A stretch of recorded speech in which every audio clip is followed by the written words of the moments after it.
Bill Gates famously once said how if you're born poor, it's not your fault. But if you die poor, it's totally your fault. Now, with over 1,700 millionaires being made every day in US alone, according to Fortune, the question is why are people still struggling? And what are the mistakes, the thoughts and the beliefs that they're having that's keeping them poor? Well, in today's video, Insider, this is what I'm going to be revealing to you today, as I'll be breaking down the 5 signs you'll never be rich. So make sure to pay close attention to every single one of these signs, because this may be the very blockage you're having right now that's keeping you from creating the life you truly want. So make sure to pay close attention, and without further ado, let's go on to the first sign, which is you blame others. I hear this all the time from broke people out there. They say, Tim, you don't understand. I can't get results because I'm too old, I'm too young. It's my country, it's my government, it's my parents. They put blame on everybody else apart from themselves. You know, there's a great quote that went on lines of how 2 men sat behind bars. One saw stars, the other saw mud. The question is right now is, where is your focus going? Because depending on what you're really focusing on in life, you're going to begin to see more of it. And if you are putting focus on others and waiting for them to change, good luck on living your life, because you're going to struggle. You see, in psychology, we talk about something that's called self-serving bias.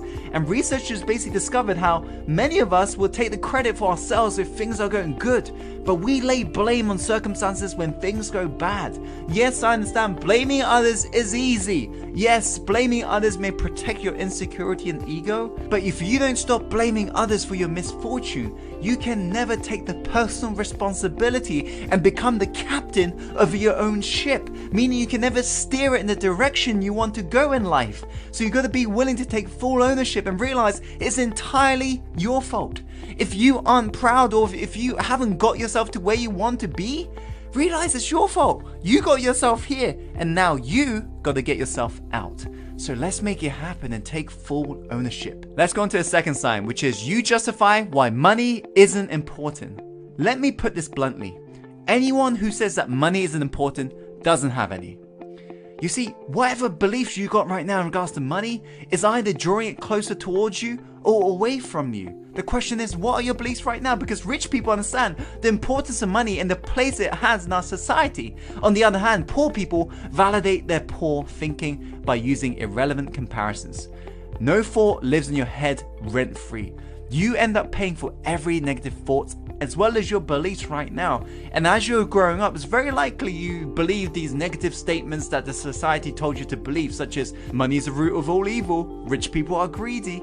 But when you begin to believe this, realize that you are beginning to push money away from you. And logically, think about this. You saying money is not important, I'd rather have happiness, it's like me saying I'd rather have my freaking arm than a leg. Why can't you have both? That's the question. Because all money is simply a magnifier. It magnifies who you are at the core. Yes, there are douchebags with money, but at the same time, there are kind, warm-hearted people with money as well. So realize that. Let's go on to the third sign, which is you buy things you can't afford. You see, there's no point trying to buy things you can't afford with money you don't have to impress people you don't like. What's the point of that? It's incredible how many people I see walk around the planet today simply trying to impress the Joneses and be willing to get into debt for it. So next time you receive a lump of cash, resist that urge to splash out on something such as a trendy piece of clothing and a new gadget.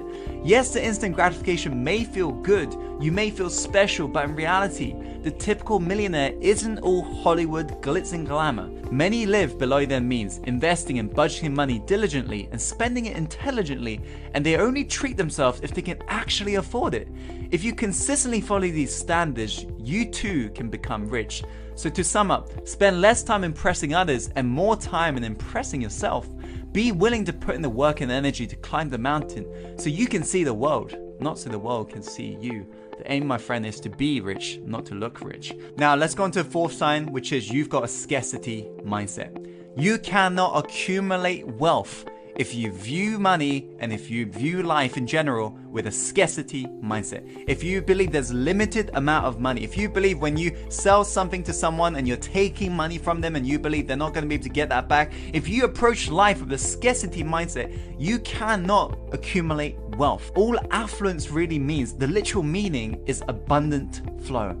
And it doesn't mean having things at all. So you've got to be willing to create the consciousness that invites the abundant flow. The moment you create that consciousness, that's when you begin to accumulate wealth. This is how truly wealthy people remain wealthy, because they approach life with abundant flow mindset. They got the consciousness that attract more wealth. They allow themselves to invest their money because they know what they put out will come back. That's a truly abundant mindset. So you got to get rid of your scarcity and work on your abundance consciousness. Let's go on to the final sign, which is you're not obsessed on your craft. We're living in an age today where people love people with passion. They say, yeah, what's your passion on? What are you passionate about? Yeah, that's awesome. Keep being passionate. But the moment somebody's obsessed, we begin to frown upon that. But if you look at anybody who's really passionate about their craft, look at Elon Musk, for example.